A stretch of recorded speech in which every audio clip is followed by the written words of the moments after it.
दिवाली के अगले दिन क्यों होती है गोवर्धन पूजा? जानिए श्री कृष्ण का इस पर्व से नाता। अगर आप असमंजस्य में हैं कि दिवाली के अगले दिन गोवर्धन पूजा क्यों होती है, इसका महत्व क्या है और गोवर्धन पूजा का श्री कृष्ण से क्या नाता है, तो ये लेख आपके सभी सवालों का जवाब दे सकता है। आइए जानते हैं गोवर्धन पूजा की पौराणिक कथा के बारे में। दीपोत्सव पर्व के चौथे दिन और दिवाली के अगले दिन गोवर्धन पूजा की जाती है। हालांकि इस वर्ष गोवर्धन पूजा 22 अक्टूबर 2025 को की जा रही है। जहां दिवाली भगवान राम से जुड़ा पर्व है और इस दिन गणेश लक्ष्मी का पूजन होता है, वहीं गोवर्धन पूजा का संबंध भगवान श्री कृष्ण से है। इतना ही नहीं, ये पर्व प्रकृति सम्मान से भी जुड़ा हुआ है। अगर आप असमंजस्य में हैं कि दिवाली के अगले दिन गोवर्धन पूजा क्यों होती है, इसका महत्व क्या है और गोवर्धन पूजा का श्री कृष्ण से क्या नाता है, तो ये लेख आपके सभी सवालों का जवाब दे सकता है। आइए जानते हैं गोवर्धन पूजा की पौराणिक कथा के बारे में। गोवर्धन पूजा कब है? 2025। हिंदू पंचांग के अनुसार गोवर्धन पूजा कार्तिक माह के शुक्ल पक्ष की प्रतिपदा को होती है। इस वर्ष प्रतिपदा तिथि 21 अक्टूबर की शाम से प्रारंभ हो रही है और 22 अक्टूबर तक तिथि रहेगी। चूंकि हिंदू धर्म में पर्व या व्रत उद्या तिथि में मनाने का विधान है, इसलिए 22 अक्टूबर 2025 को गोवर्धन पूजा की जाएगी। गोवर्धन पूजा की कथा और वजह। पुराणों के अनुसार ब्रिजभूमि में स्थित गोवर्धन पर्वत पर एक अद्भुत घटना घटी थी। ब्रिजवासी वर्षा ऋतु में भगवान इंद्र देव की पूजा करते थे, क्योंकि उन्हें लगता था कि वर्षा वही भेजते हैं। पर बाल रूप में ही श्री कृष्ण ने उन्हें समझाया कि गोवर्धन पर्वत गाय घास चराई और वृंदावन की भूमि यही उनकी असल संरक्षण की स्रोत है।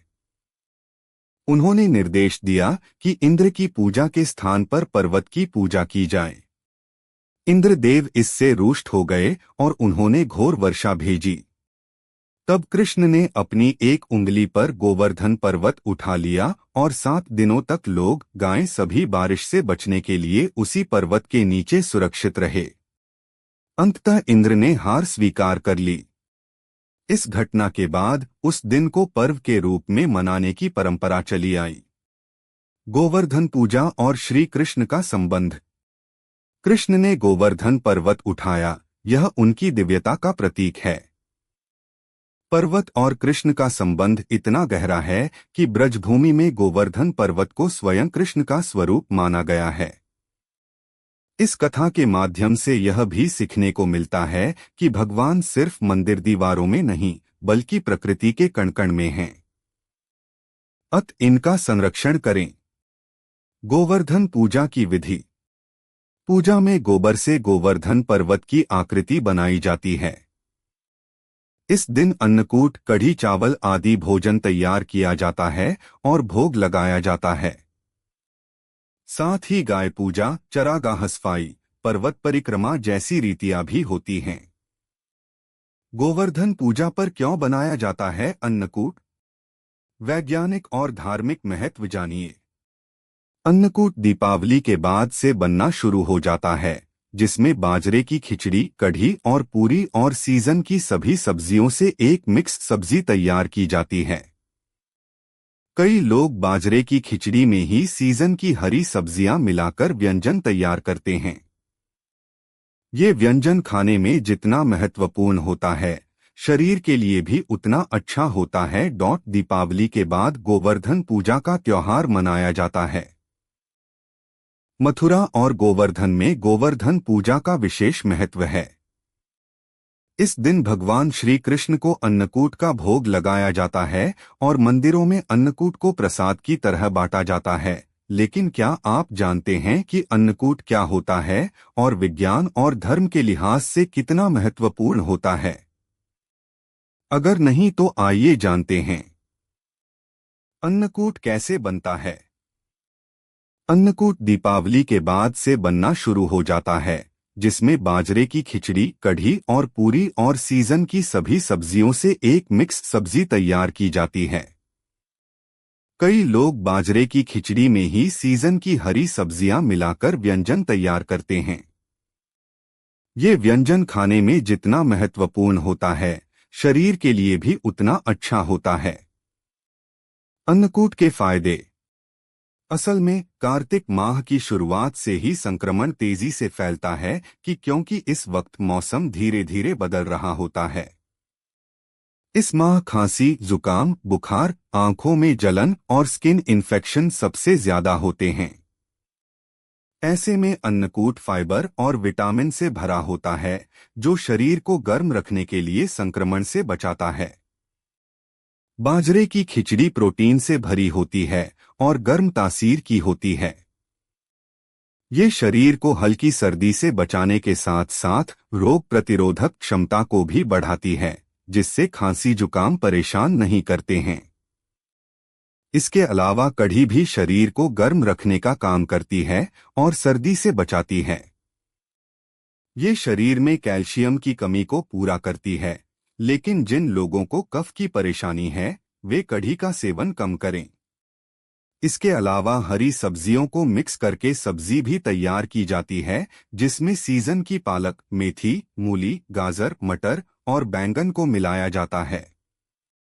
ये सारी सब्जियां विटामिन और फाइबर से भरी होती हैं, जो शरीर को जरूरी पोषण प्रदान करती हैं और बदलते मौसम से होने वाली बीमारियों से भी बचाती हैं।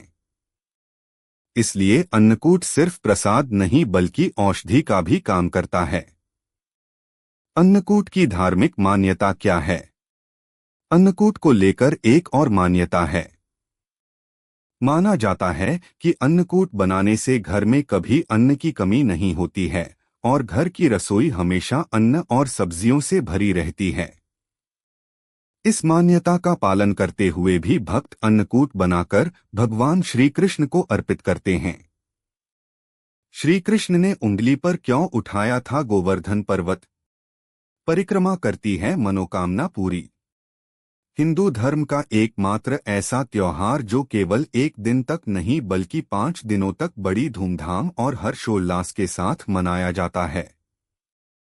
वैसे तो त्योहार आने के कई दिन पहले से ही त्योहार की रौनक दिखाई देना शुरू हो जाती है, लेकिन दीपावली का त्योहार कार्तिक कृष्ण मास की त्रयोदशी से शुरू होकर कार्तिक शुक्ल मास की द्वितीया तिथि तक मनाया जाता है।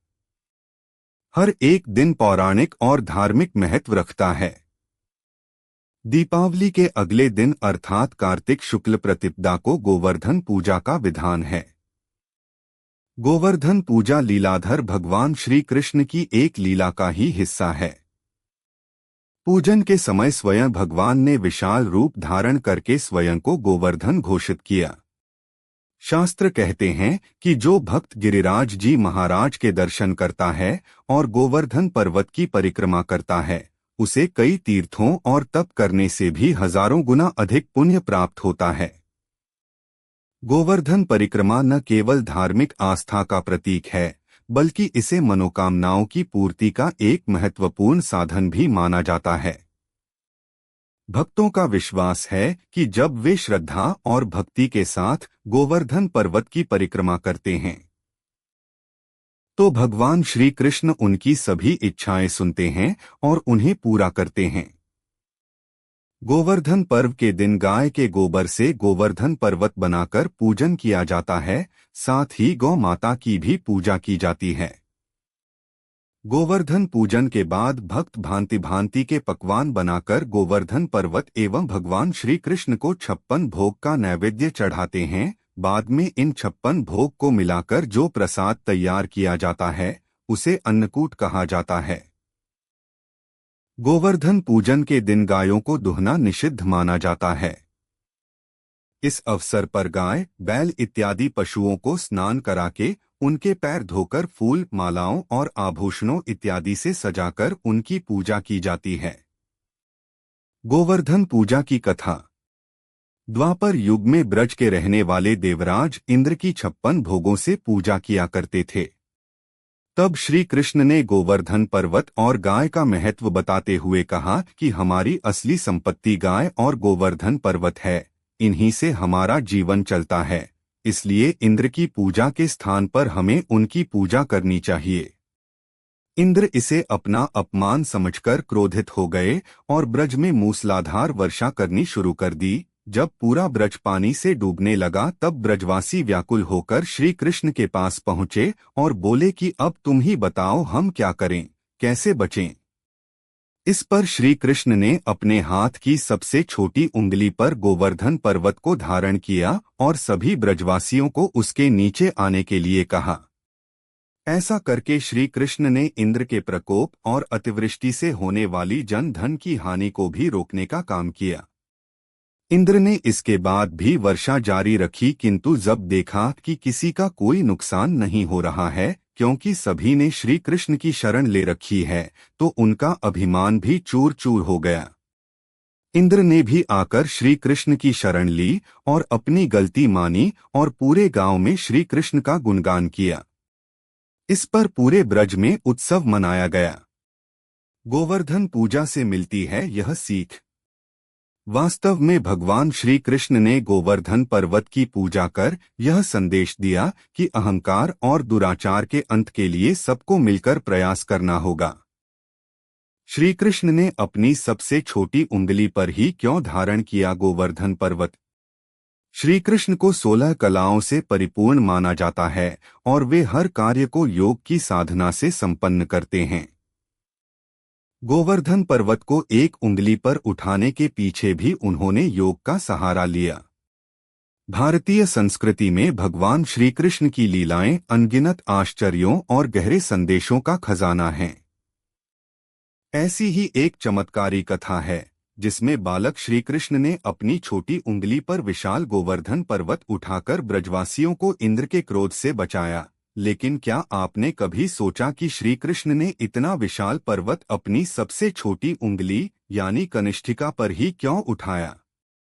आइए इस पौराणिक कथा के माध्यम से इसके पीछे छिपे रहस्य को समझें। पौराणिक कथा। श्री कृष्ण को 16 कलाओं से परिपूर्ण माना जाता है और वे हर कार्य को योग की साधना से संपन्न करते हैं।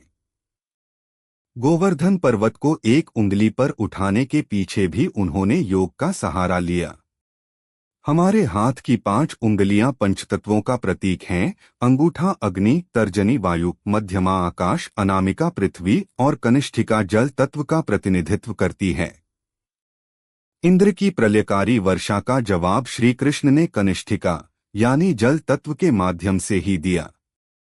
पौराणिक कथाओं के अनुसार जब श्री कृष्ण को गोवर्धन पर्वत उठाना था, उन्होंने अपनी उंगलियों से पूछा कि वे किस उंगली पर पर्वत धारण करें। अंगूठे ने कहा, मैं पुरुष हूँ, बाकी उंगलियां स्त्रियां हैं, इसलिए पर्वत मुझ पर उठाएं। तर्जनी बोली, मैं इशारा करने और चुप कराने का काम करती हूँ, इसलिए मुझे चुने। मध्यमा ने दावा किया, मैं सबसे लंबी और शक्तिशाली हूँ, पर्वत उठाने के लिए मेरा उपयोग करें। अनामिका ने कहा, सभी पवित्र कार्यों जैसे देवी देवताओं को तिलक लगाने में मेरा ही उपयोग होता है, इसलिए मुझे चुने। अंत में जब बारी आई कनिष्ठिका की, जो सबसे छोटी उंगली है, तो उसने उदास स्वर में कहा, मैं सबसे छोटी हूँ, मेरे पास कोई विशेष गुण नहीं है सिवाय आपके हाथ की उंगली होने के। कनिष्ठिका की यह विनम्रता सुनकर श्री कृष्ण मुस्कुराए और बोले, मुझे विनम्रता सबसे प्रिय है। जो कुछ पाना चाहता है उसे विनम्र होना पड़ता है। यह कहकर उन्होंने कनिष्ठिका को सम्मान देते हुए उसी पर गोवर्धन पर्वत उठाया। गोवर्धन पूजा का पौराणिक आधार। गोवर्धन पूजा की कथा भगवान श्री कृष्ण और गोवर्धन पर्वत से जुड़ी है, जो श्रीमद् भागवत पुराण में वर्णित है। पौराणिक कथा के अनुसार ब्रजवासी प्रतिवर्ष इंद्रदेव की पूजा करते थे ताकि अच्छी वर्षा हो और उनकी फसलें समृद्ध रहें, लेकिन भगवान कृष्ण ने ब्रजवासियों को समझाया कि इंद्र की बजाय गोवर्धन पर्वत और प्रकृति की पूजा करनी चाहिए, क्योंकि यह पर्वत उनकी गायों को चारा, जल और आश्रय प्रदान करता है। इससे क्रुद्ध होकर इंद्र ने मूसलाधार वर्षा शुरू कर दी, जिससे ब्रज में बाढ़ का खतरा उत्पन्न हो गया। तब श्री कृष्ण ने अपनी छोटी उंगली पर गोवर्धन पर्वत को उठाकर 7 दिनों तक ब्रजवासियों और उनकी गायों की रक्षा की। इंद्र का अहंकार टूटा और उन्होंने श्री कृष्ण की महिमा को स्वीकार किया। इस घटना की स्मृति में गोवर्धन पूजा मनाई जाती है, जिसमें प्रकृति, गायों और भगवान कृष्ण के प्रति कृतज्ञता व्यक्त की जाती है। गोवर्धन गिरिराज पर्वत पर कृष्ण लीलाओं की अद्भुत गाथा, रहस्य, रज और राधा दिखती है कृष्ण काल की साक्षात झलक। गोवर्धन स्थित गिरिराज पर्वत श्रद्धा और इतिहास का अनूठा संगम है। यह राधा कृष्ण की लीलाओं का साक्षी है, जहां शिलाएं अनेक रहस्यमयी घटनाओं की कहानियां कहती हैं। यहाँ इंद्र के मान मर्दन और श्री कृष्ण की बाल लीलाओं के अनेक चिन्ह मिलते हैं। दाऊजी मंदिर में बलदाऊजी शेर रूप में विराजमान हैं, जहां भक्त अपनी पीड़ा लेकर आते हैं। मानसी गंगा पापों से मुक्ति दिलाती है। जो केवल श्रद्धा से नहीं बल्कि दिव्यता और इतिहास से भी जुड़ा है, वो है गिरिराज पर्वत। द्वापरयुगीन स्मृतियों को समेटे यह पर्वतराज आज भी राधा कृष्ण की लीलाओं की मौन साक्षी बना है। इसकी शिलाएं न केवल भक्ति का प्रतीक हैं, बल्कि उन रहस्यमयी घटनाओं की सजीव कथा भी कहती हैं, जिनका साक्षी स्वयं ब्रह्मांड रहा है। भगवान श्री कृष्ण ने जब ब्रजवासियों की रक्षा के लिए इंद्र का मान मर्दन किया और गिरिराज को अपनी कनिष्ठा अंगुली पर धारण किया, उसी क्षण यह पर्वत साधारण नहीं रहा। इंद्र ऐरावत हाथी, सुरभि गाय और गोकर्ण घोड़े के पदचिह्न आज भी गोवर्धन की शिलाओं पर देखे जा सकते हैं। यह न केवल श्रद्धा है बल्कि इतिहास की जीवित छाया भी। बाल लीलाओं की प्रतीक बनी शिलाएं। राधाकुंड से पूंछरी तक फैली गिरिराज पर्वतमाला में ऐसे दर्जनों स्थल हैं, जहां श्री कृष्ण की बाल लीलाओं की छाप मिलती है। कहीं मक्खन मिश्री के बाद अंगुलियों के निशान, तो कहीं राधा कृष्ण के मधुर प्रेम की अमिट छापें। श्रद्धालु इन निशानों को नमन कर अपने जीवन को धन्य मानते हैं। दाऊ दादा के दरबार में सबकी सुनवाई। दाऊजी मंदिर में बलदाऊ जी शेर के स्वरूप में विराजते हैं। ब्रजवासियों का मानना है कि अपनी हर पीड़ा वे सबसे पहले दाऊ दादा के दरबार में कहते हैं, और दाऊजी अपने दर से किसी को खाली नहीं लौटाते। यही आस्था इस धरती को आध्यात्मिकता की ऊंचाइयों पर ले जाती है। विशेष स्थल। राधाकुंड मातृत्व की मुरादों का पावन स्थल। अमेरिका, लंदन, रूस आदि देशों से महिलाएं यहां अहोई अष्टमी की रात स्नान कर मातृत्व सुख की कामना करती हैं। सूनी गोदों को राधा रानी का आशीर्वाद संतान सुख का वरदान देता है। तमाम दंपति इसका उदाहरण हैं। मानसी गंगा, मन से प्रकट पावन धारा। श्री कृष्ण के मन से प्रकट हुई गंगा को मानसी गंगा कहा गया है। श्रद्धालु यहाँ स्नान कर अपने अपराधों के क्षमायाचना करते हैं। यहाँ का जल ब्रज की आत्मा को पवित्र करता है। प्रेम गुफा, जहाँ अजब का अमर प्रेम बसता है। जतीपुरा स्थित श्रीनाथ जी मंदिर के भीतर स्थित प्रेम गुफा 700 किलोमीटर लंबी बताई जाती है, जो 2 प्रदेशों को जोड़ती है। यह गुफा भक्त और भगवान के मिलन की वो कहानी कहती है जिसे समय भी मिटा नहीं सका। अजब कुमारी के प्रेम के वशीभूत कान्हा ने इस गुफा का निर्माण कराया और रोजाना मिलने जाते थे। अन्य स्थल। दानघाटी मंदिर, गोवर्धन परिक्रमा का प्रमुख आरंभ स्थल। कुसुम सरोवर, राधा कृष्ण के पुष्प प्रेम की गवाही। पूंछरी का लौठा, गिरिराज जी के चरम शिखर पर स्थित अद्भुत स्थान। संकर्षण कुंड, गोविंद कुंड, सुरभि कुंड, इंद्र पूजा स्थल, प्रेम गुफा, मुकुट मुखारविंद मंदिर, श्रीनाथ जी मंदिर। आखिर क्यों घटता जा रहा गोवर्धन पर्वत का आकार, जाने क्या है रहस्य। गोवर्धन पर्वत आज भी ब्रजभूमि का हृदय है। इसका आकार चाहे छोटा हो गया हो, लेकिन इसकी आध्यात्मिक शक्ति और आस्था का प्रभाव अटल है। पौराणिक मान्यता हो या वैज्ञानिक सत्य, दोनों इस बात पर सहमत हैं कि यदि हम प्रकृति के प्रति सम्मान और भक्ति बनाए रखें तो यह पर्वत युगों युगों तक हमारे बीच रहेगा। गोवर्धन पर्वत का नाम आते ही भगवान श्री कृष्ण की लीलाओं का स्मरण होता है। यह पर्वत केवल एक प्राकृतिक संरचना नहीं बल्कि भक्ति और श्रद्धा का जीवंत प्रतीक है। श्रीमद् भागवत, विष्णु पुराण और हरिवंश पुराण में गोवर्धन पर्वत का विस्तार से वर्णन मिलता है।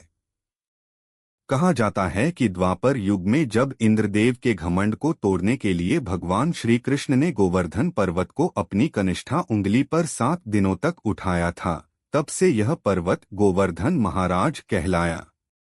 मथुरा के पास स्थित यह पर्वत आज भी ब्रजवासी श्रद्धा से पूजते हैं और इसकी परिक्रमा करने से जन्म जन्मांतर के पाप मिटते हैं। किंतु वर्षों से यह चर्चा है कि गोवर्धन पर्वत का आकार धीरे धीरे घटता जा रहा है। आखिर ऐसा क्यों हो रहा है? आइए जानते हैं इसके पीछे की पौराणिक और वैज्ञानिक व्याख्या।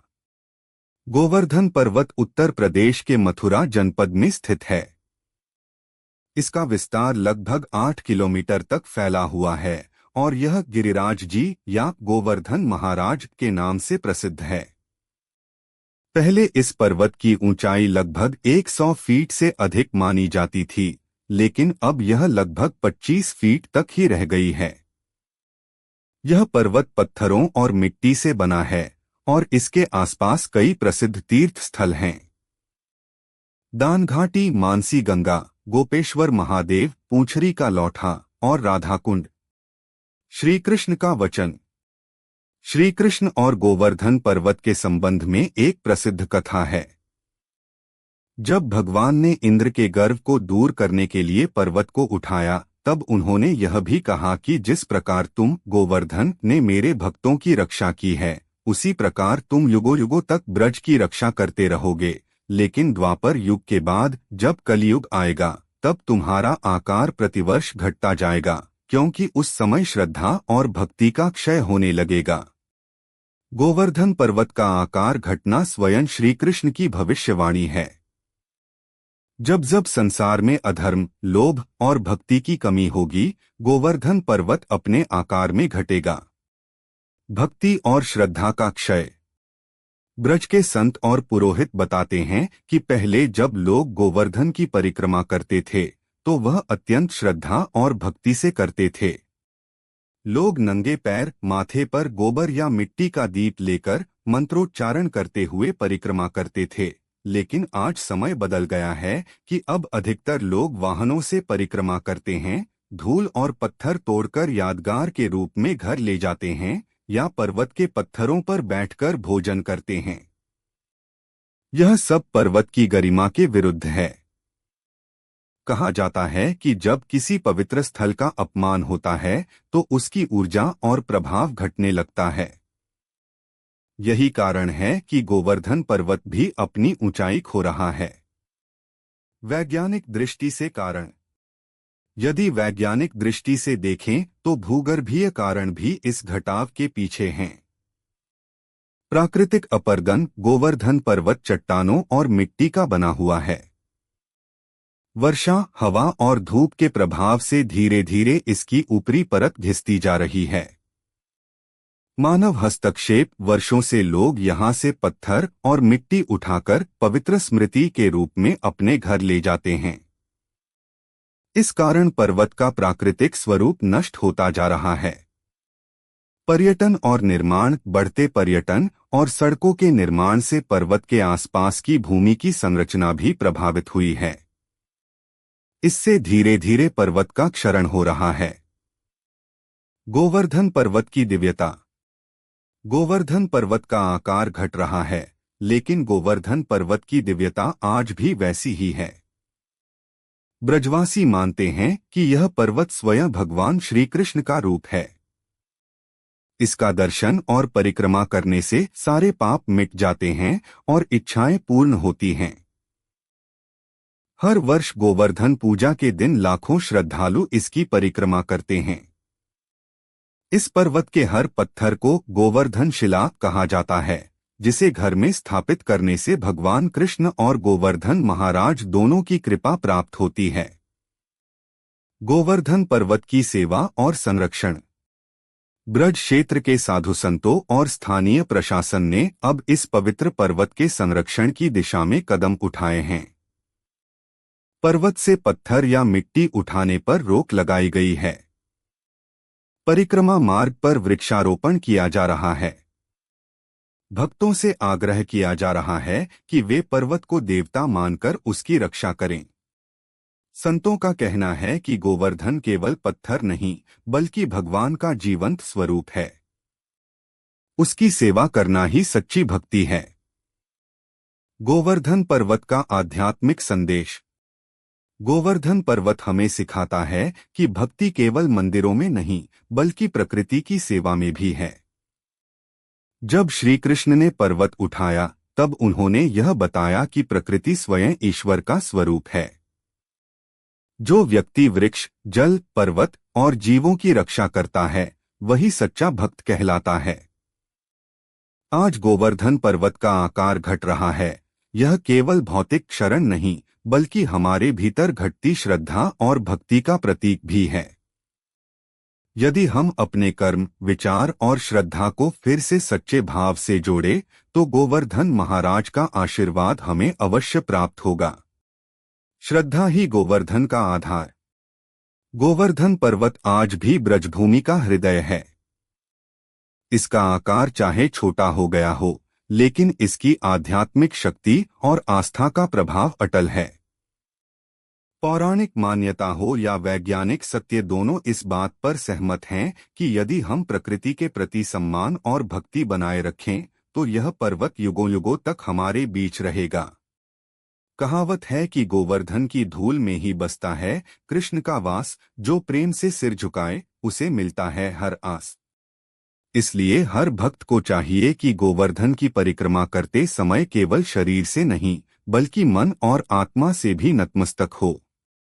यही सच्ची पूजा है, यही गोवर्धन महाराज की कृपा पाने का मार्ग है। श्री कृष्ण, गोवर्धन पर्वत और कलयुग। श्री कृष्ण, गोवर्धन पर्वत और कलयुग का संबंध भगवान कृष्ण की लीला, भक्ति और उस युग की चुनौतियों से है। गोवर्धन पर्वत को भगवान कृष्ण का ही एक रूप माना जाता है और उन्होंने ब्रजवासियों को इंद्र के प्रकोप से बचाने के लिए अपनी उंगली पर उठाया था। मान्यताओं के अनुसार कलयुग में भी गोवर्धन पर्वत की परिक्रमा और भक्ति के माध्यम से आध्यात्मिक लाभ प्राप्त किया जा सकता है और भगवान कृष्ण ने पांडवों को बताया था कि कलयुग में हरि नाम ही मोक्ष का मार्ग होगा। श्री कृष्ण और गोवर्धन पर्वत। भक्ति का प्रतीक। गोवर्धन पर्वत को श्री कृष्ण का ही एक रूप माना जाता है और यह भक्त और भगवान के बीच अटूट विश्वास का प्रतीक है। इंद्र के क्रोध से बचाव। जब इंद्र ने भारी बारिश की तो भगवान कृष्ण ने ब्रजवासियों को बचाने के लिए गोवर्धन पर्वत को अपनी एक उंगली पर उठा लिया था। गोवर्धन पर्वत और कलयुग। परिक्रमा का महत्व। मान्यताओं के अनुसार कलयुग में भी गोवर्धन पर्वत की परिक्रमा करने से भगवान की कृपा प्राप्त होती है। आध्यात्मिक शक्ति। जब तक गोवर्धन पर्वत और गंगा नदी विद्यमान हैं, तब तक कलयुग की शक्ति का प्रभाव कम नहीं होगा, यह भक्तों का मानना है। कलयुग के लिए भगवान कृष्ण का संदेश। मोक्ष का मार्ग। श्री कृष्ण ने पांडवों को बताया था कि कलयुग में मानव का मन पतन की ओर जाएगा, जिसे धन या सत्ता नहीं रोक सकती। केवल हरि नाम ही इस पतित जीवन को रोक सकता है और मोक्ष का एकमात्र मार्ग होगा। भक्ति का महत्व। इस प्रकार श्री कृष्ण और गोवर्धन पर्वत की कथाएं हमें सिखाती हैं कि कलयुग की चुनौतियों में भी भक्ति, समर्पण और भगवान पर विश्वास ही मनुष्य को सही मार्ग पर ले जा सकता है। श्री कृष्ण और गोवर्धन पर्वत के चमत्कार। श्री कृष्ण और गोवर्धन पर्वत के चमत्कार की कथा के अनुसार भगवान श्री कृष्ण ने इंद्र के क्रोध से ब्रजवासियों को बचाने के लिए अपनी छोटी उंगली पर गोवर्धन पर्वत उठाकर छाते की तरह धारण कर लिया था। इस चमत्कार ने इंद्र के अहंकार को तोड़ा और 7 दिन व 7 रात तक ब्रिजवासियों को मूसलाधार वर्षा और बाढ़ से सुरक्षित रखा। चमत्कार का कारण। इंद्र का घमंड। इंद्रदेव अपने पद और शक्तियों को लेकर अहंकार में थे और उन्होंने ब्रिजवासियों पर भयंकर वर्षा की धमकी दी। ब्रिजवासियों का डर। इंद्र के प्रकोप से डरकर लोग इंद्र की पूजा करते थे, जबकि श्री कृष्ण उन्हें निडर होकर अपना कर्तव्य निभाने को कहते थे। चमत्कार का विवरण। गोवर्धन पर्वत उठाना। श्री कृष्ण ने सभी ब्रिजवासियों और पशुओं को गोवर्धन पर्वत के नीचे शरण लेने के लिए कहा और फिर उसे अपनी कनिष्ठ उंगली पर उठा लिया। 7 दिन और 7 रात। श्री कृष्ण ने 7 दिनों तक पर्वत को धारण किए रखा, जिससे ब्रिजवासी भारी वर्षा से सुरक्षित रहे। इंद्र की हार। जब इंद्र ने देखा कि श्री कृष्ण एक साधारण बालक नहीं बल्कि भगवान विष्णु के अवतार हैं, तो उनका घमंड टूट गया और उन्होंने अपनी मूर्खता पर पश्चाताप किया। क्षमा याचना। इंद्रदेव ने श्री कृष्ण से क्षमा मांगी और वर्षा बंद कर दी। चमत्कार का परिणाम। गोवर्धन पूजा की परंपरा। श्री कृष्ण ने ब्रिजवासियों से कहा कि वे हर साल गोवर्धन पर्वत की पूजा करें और इंद्र को बलि न चढ़ाएं। तभी से यह पर्व गोवर्धन पूजा के रूप में मनाया जाता है। अन्नकूट का भोग। कृतज्ञता स्वरूप ब्रिजवासियों ने श्री कृष्ण और गोवर्धन पर्वत को 56 व्यंजनों 56 भोग का भव्य भोग लगाया। कर्तव्य का ज्ञान। इस घटना के माध्यम से श्री कृष्ण ने लोगों को सिखाया कि उन्हें अपने कर्तव्यों का पालन करना चाहिए और किसी भी शक्ति के अहंकार के आगे झुकना नहीं चाहिए। तो ये थे श्री कृष्ण और गोवर्धन पर्वत के रहस्य और चमत्कार। वीडियो अच्छी लगे तो चैनल को सब्सक्राइब करें, वीडियो को लाइक कमेंट करें, शेयर करें। धन्यवाद।